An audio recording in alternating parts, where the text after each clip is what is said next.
Today's topic is planning. Planning is the first function of management. You have already studied in the first chapter functions of management. What are the functions of management? Planning, organizing, staffing, directing and controlling. So today we will study the first function of management, that is planning. What is planning? Planning is deciding in advance what is to be done, how it is to be done, when it is to be done, and who is responsible for doing it. What is to be done means target, objective and standards to be achieved. How it is to be done means methods and actions to be taken to achieve the target.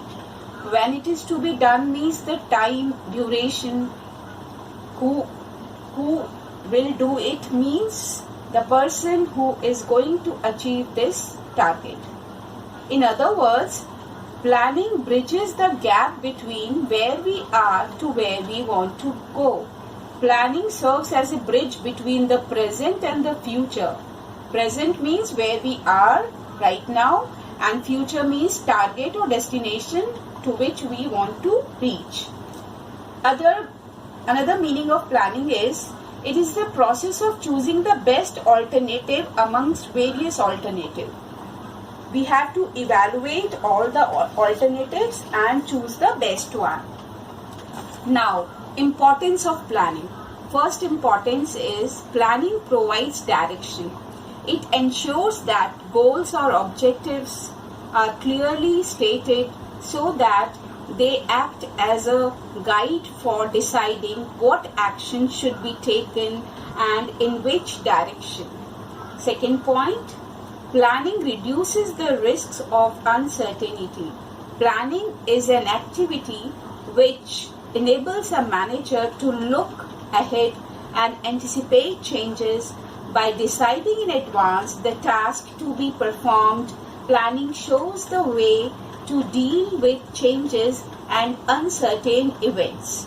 Third point, planning reduces overlapping and wasteful activities. Planning serves as the basis of coordinating the activities and efforts of different division, departments and individuals. It helps in avoiding confusion and misunderstanding. Fourth point, planning promotes innovative ideas. Since planning is the first function of management, new ideas can take the shape of common plans. It is the most challenging activity for the management as it guides all the future actions leading to growth and prosperity of the business. Next point is planning facilitates decision making. Planning helps the manager to look into the future and make a choice from amongst the various alternatives course of action. The manager has to evaluate each alternative and select the best alternative. Next point is planning establishes standards for controlling. Planning provides the goals or standards against which actual performance is measured. By comparing actual performance with standard performance, manager can know whether they have been actually able to attain the goals. If there is any deviation, it can be corrected. Now, next topic is features of planning. First point, planning focuses on achieving objectives. Specific goals are set out in the plans along with the activities to be undertaken to achieve the goals. Thus, planning is purposeful. Planning has no meaning unless it contributes in the achievement of predetermined organizational goal. Second point is planning is a primary function of management, or it is the first function of management.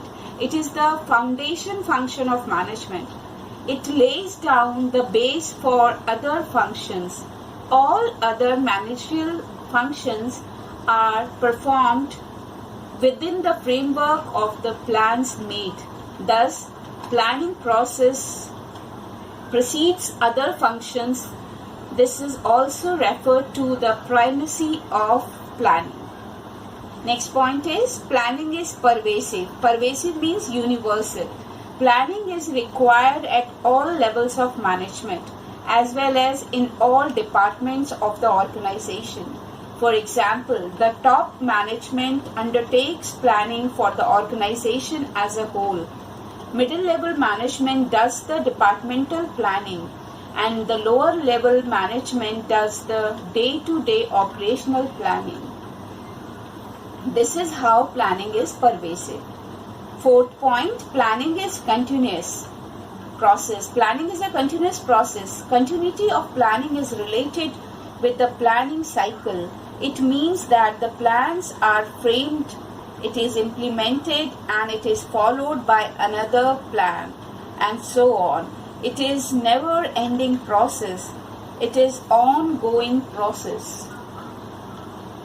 Next point is planning is futuristic or planning is forward-looking. It is regarded as forward-looking function based on forecasting, thorough forecasting future events, and conditions are anticipated and plans are made accordingly. For example, sales forecasting is the basis on which the business firm prepares the annual plan for production and sales. Next point is planning involves decision making. Planning involves choice from among various alternatives and activities. It involves thorough examination and evaluation of each alternative and choosing the best alternative or most appropriate one. Next point is planning is a mental exercise or it is an intellectual activity. Planning requires application of the mind involving foresight, intelligent imagination, and sound judgment. It requires logical and systematic thinking rather than guesswork. It is basically an intellectual activity of thinking rather than doing, because planning determines the action to be taken. Thank you. That's all for today.